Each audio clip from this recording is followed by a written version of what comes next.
merupakan proses thermal spray yang paling tua. Nah, proses thermal spray ini menghasilkan suhu campuran bahan bakar oksiasetilin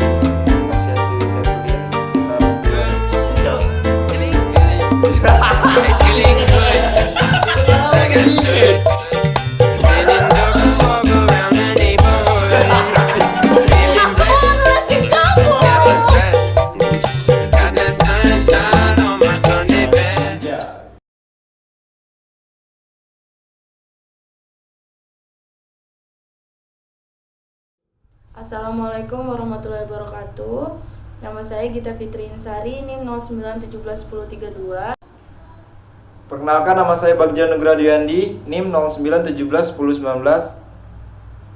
Perkenalkan, nama saya Yusran Ihsan Mahindra, NIM 09171072. Perkenalkan, nama saya Dipta Miftahul Huda, NIM 09171005. Oke, saya Muhammad Failanur, NIM 09171047. Baik, perkenalkan, nama saya Nurul Huda, NIM 09181051.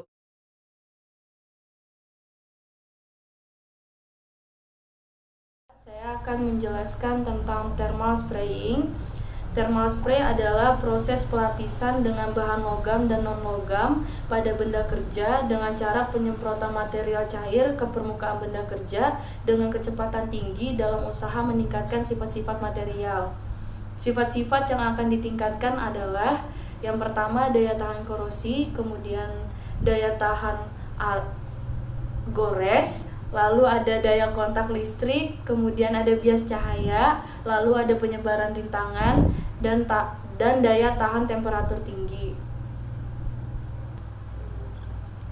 Thermal spray diklasifikasikan ke dalam beberapa jenis berdasarkan pada jenis bahan bakar, jenis target, dan cara meleburkan target. Secara umum, semua proses thermal spray memiliki prinsip dasar yang sama, yaitu peleburan target berupa bubuk atau kawat dalam ruang pembakaran, kemudian mempercepatnya dengan kecepatan tinggi untuk ditumbuk ke permukaan substrat. Lapisan terbentuk ketika jutaan partikel menempel pada substrat secara tumpang tindih.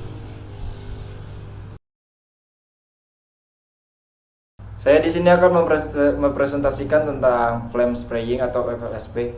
Jadi, FLSP merupakan proses thermal spray yang paling tua. Nah, proses thermal spray ini menghasilkan suhu campuran bahan bakar dari oksiasetilin sekitar 2760 derajat Celcius.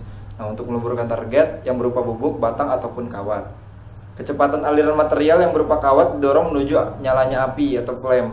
Dan dengan tekanan oksigen yang tinggi digunakan untuk mengoptimalisasikan logam cair menjadi partikel-partikel kecil dan mempercepatnya menuju substrat. Skema flame spray dapat dilihat dari gambar berikut ini. Paduan bahan bakar dan oksigen yang bertekanan tinggi menghasilkan pijaran api yang suhunya sangat tinggi sekitar 3000 derajat Celcius. Nah, kawat tersebut didorong menuju flame dan kemudian akan melebur. Tekanan oksigen dan tekanan udara mendorong logam cair menjadi partikel kecil yang dipercepat menuju substrat. Kemudian ini ada contoh dari videonya.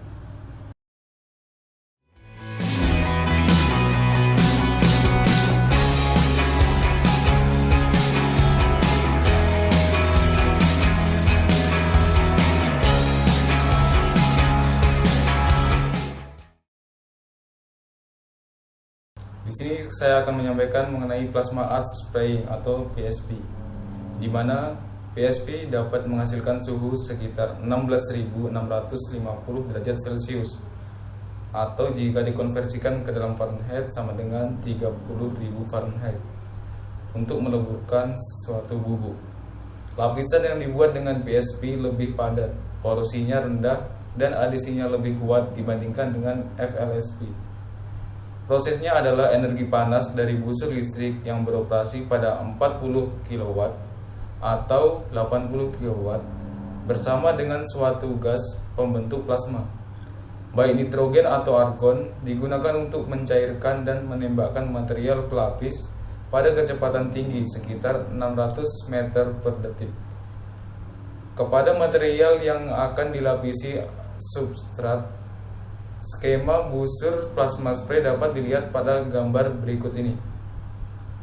Gas pembentuk plasma berupa nitrogen atau argon disudutkan dengan tegangan DC antara 40 kV sampai dengan 80 kV hingga terbentuk plasma.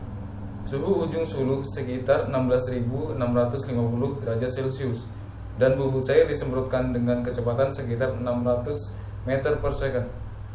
Berikut adalah contoh video dari plasma arc spraying atau PSP.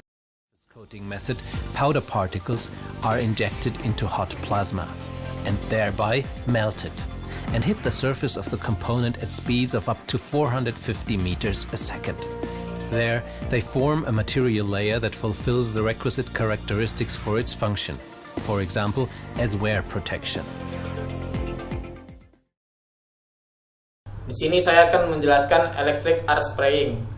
Electric arc spraying merupakan suatu proses pelapisan di mana material pelapis dalam bentuk kawat dipanaskan dengan torch sampai keadaan cair dan disemprotkan dengan udara bertekanan pada material yang dilapisi. Motor menggerakkan kawat bermuatan listrik dengan berbeda potensial 18 sampai 40 volt melalui suluh atau gan menuju ujung temu pada kepala suluh di mana busur listrik menciptakan suhu melebihi 6000 derajat Celcius. Seperti terlihat pada gambar sebagai berikut. Udara yang bertekanan mengotomatiskan material pelapis yang sudah cair dan menembakkannya kepada permukaan yang akan dilapisi. Skema bus listrik spraying dapat dilihat pada gambar sebagai berikut. Berikut adalah contoh video dari electric arc spraying. In arc spraying, two 1.6 mm metal wires are fed independently into the spray gun. The wires are then charged with a different polarity. When the wires meet the spray gun, an arc is generated which melts the material. A strong air jet atomizes the material, which is sprayed onto the workpiece. This is a shaft being coated with a chromium carbide material to make it highly resistant to wear and corrosion. Di sini saya akan menjelaskan apa itu detonation gun atau D-gun. Detonation gun adalah salah satu dari banyak bentuk teknik penyemprotan thermal yang digunakan untuk menerapkan lapisan pelindung pada kecepatan supersonik ke material untuk mengubah karakteristik permukaannya. D-gun melelehkan bubuk dalam suluh dengan letupan sundut pada gas yang mudah menyala. Skema busur plasma spray dapat dilihat pada gambar berikut. Paduan bahan bakar dan oksigen yang diledakkan dengan busi, bubuk dialirkan bersama dengan gas nitrogen dan didorong menuju ujung suluh dengan kecepatan tinggi. Dan berikut adalah contoh video dari detonation gun.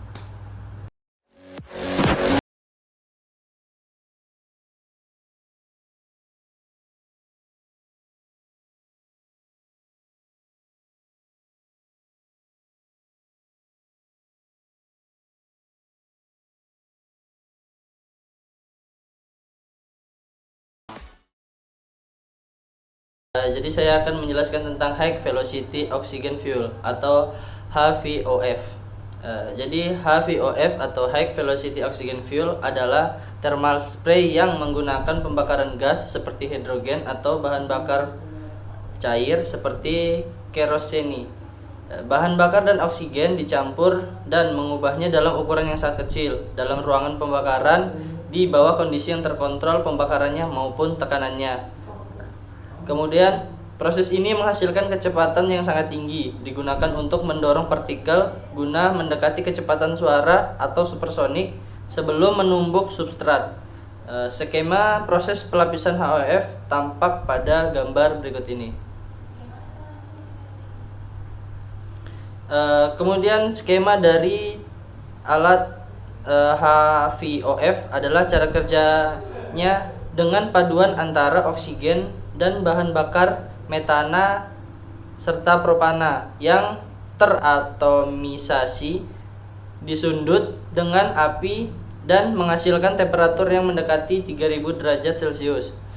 Bubuk disemprotkan ke dalam ruangan pembakaran tekanan tinggi yang dipadu dengan oksigen yang tekanannya terkontrol dan menghasilkan gumpalan-gumpalan bubuk cair berbentuk intan dengan kecepatan yang sangat tinggi. Dan berikut ini adalah video dari HVOF. Another equally important aspect of our long series HVOF coatings is the minimization of dwell time the coating material spends in the jet. Achieving gas velocities of 8,000 feet per second, the coating particles spend mere nanoseconds in this jet. The minimal dwell time is a dramatic improvement over earlier coating methods, which would partially or fully melt coating particles in the flame. Kemudian yang terakhir, adapun keunggulan dari thermal spraying adalah yang pertama, dari segi perlakuan permukaan adalah peningkatan kemampuan komponen asli, reparasi atau restorasi komponen, ketahanan aus, korosi, dan panas, dan memperpanjang umur operasi komponen. Kemudian dari segi efektivitas adalah biaya lebih rendah daripada penggantiannya, kemudian mengurangi biaya maintenance, kemudian pemanfaatan resource yang tinggi, sedikit pemesinan yang dibutuhkan, dan base metal dapat dipilih yang lebih murah. Sekian presentasi dari kelompok 5. Kalau kalian punya pertanyaan, silahkan tinggalkan di kolom komentar. Jangan lupa like video kami, Subscribe and share. dan sampai jumpa di video berikutnya. Dadah. Anja. Anja.